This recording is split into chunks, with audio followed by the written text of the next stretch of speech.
श्री गणेशाय नमः। नमस्कार, मैं कृष्णा गौड़ मारवाड़ी व्रत कथा में आपका स्वागत करती हूँ। आज मैं आपके लिए वट सावित्री व्रत की कहानी लेकर आई हूँ। इसे बड़अमावस्या भी कहा जाता है। ये व्रत ज्येष्ठ मास की अमावस्या को किया जाता है। इस व्रत में बड़ की पूजा करे। पूजा में जल, रोली, मोली, कच्चा सूद, भिगोए चने, फूल, धूप इत्यादि करे। कच्चे सूत से बरगद के पेड़ के 7, 11, 21 बार बांध दे तथा परिक्रमा कर ले। इस पूजा में बड़ के पत्तों से गहने भी बनाए जाते हैं और गहनों को पहना जाता है। इस व्रत में सावित्री और सत्यवान की कहानी जरूर सुने। अगर आपको मेरा वीडियो पसंद आए तो मेरे चैनल को सब्सक्राइब करें, लाइक करें, शेयर करें ताकि आने वाले वीडियो आप तक पहुंच सके। अब कहानी इस प्रकार है। प्राचीन काल में भद्र देश में अश्वपति नाम के एक राजा राज करते थे। वह बड़े धर्मात्मा, सत्यवादी और तेजस्वी थे। राजा के किसी प्रकार की कोई कमी नहीं थी, लेकिन उनके कोई संतान नहीं थी। इसलिए उन्होंने संतान प्राप्ति के लिए 18 वर्षों तक सावित्री देवी की कठोर तपस्या की। तपस्या से प्रसन्न होकर सावित्री ने एक सुंदर सुशील कन्या का वरदान दिया। रानी गर्भ से हो गई और 9वें महीने एक सुंदर कन्या ने जन्म लिया। राजा ने कन्या का नाम सावित्री देवी के हिसाब से सावित्री ही रख दिया। सावित्री बहुत ही जल्दी बड़ी होने लगी। सावित्री बड़ी होने पर बहुत ही रूपवान हो गई। जो भी उसे देखता वह मोहित हो जाता। राजा सावित्री के लिए वर ढूंढने लगे, लेकिन उन्हें सावित्री के लायक कोई भी वर नहीं मिला। तब पिता ने कहा कि अब तुम ही अपने लिए वर ढूंढ लो। पिता की आज्ञा पाकर सावित्री मंत्रियों के साथ रथ पर बैठकर यात्रा के लिए निकल गई। कुछ दिनों तक तपोवन और तीर्थों का भ्रमण करने के बाद वह राजमहल लौट आई। नारद जी भी उस वक्त राजमहल में ही आए हुए थे।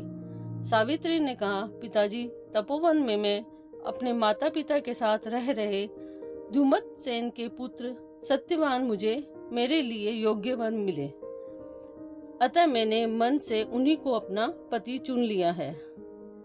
नारद सत्यवान का नाम सुनते ही चौंक गए और कहा, उनका राज्य शत्रुओं ने छीन लिया है तथा वह वन में तपस्वी के जीवन बिता रहे हैं। उनके माता पिता भी अंधे हो गए हैं और सबसे बड़ी बात यह है कि सत्यवान की उम्र सिर्फ अब 1 वर्ष ही रह गई है।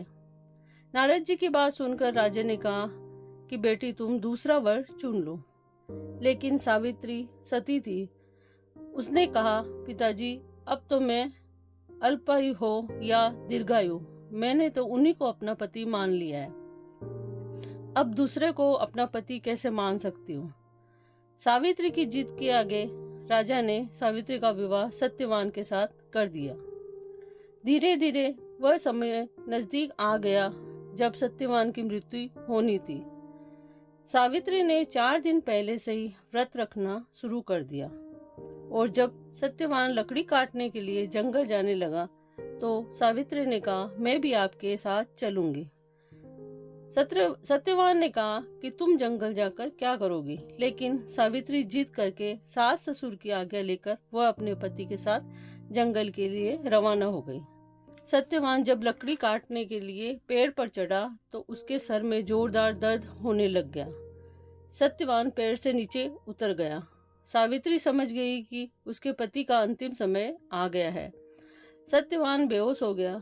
तब सावित्री ने सत्यवान का सर अपनी गोद में रख लिया और बैठ गई। कुछ ही समय में यमराज सत्यवान को लेने के लिए आ गए और सत्यवान को अपने साथ ले जाने लगे। सावित्री भी उनके पीछे पीछे चल पड़ी। यमराज सावित्री को समझाने लगे कि सत्यवान की आयु इतनी ही थी, अब तुम जाओ, लेकिन सावित्री नहीं मानी।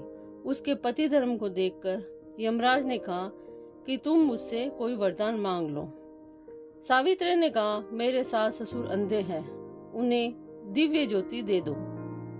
यमराज ने कहा, अब तुम वापस चली जाओ। लेकिन सावित्री अपने पति के पीछे पीछे चलती रही। सावित्री ने कहा, पति के पीछे पीछे चलना मेरा कर्तव्य है। यह सुनकर यमराज ने सावित्री से कहा, एक और वचन मांग लो। सावित्री ने कहा, मेरे ससुर का राज्य छिन गया है, वह उन्हें वापस दे दो। यमराज ने कहा, यह भी वरदान मैंने दे दिया। फिर भी सावित्री अपने पति सत्यवान के पीछे पीछे चलती रही। यमराज ने कहा, तुम अपने पति की जान के अलावा कोई भी वरदान मांग सकती हो। इस पर सावित्री ने कहा, मुझे 100 संतानों तथा सौभाग्य का वरदान दे दो। यमराज ने यह वरदान भी सावित्री को दे दिया। सावित्री ने कहा कि मैं तो पतिव्रता स्त्री हूँ, मुझे आपने 100 संतानों का आशीर्वाद दिया है। ये सुनकर यमराज को सत्यवान के प्राण छोड़ने पड़े। सावित्री अपने पति के शरीर के पास आई, तभी सत्यवान के प्राण वापस आ गए। दोनों खुशी खुशी अपने घर गए। तब देखा कि उनके माता पिता की आंखें वापस आ गई है और पूरा राजपाट वापस मिल गया है। इसी प्रकार सावित्री और सत्यवान चिरकाल तक राज्य का सुख भोगते रहे।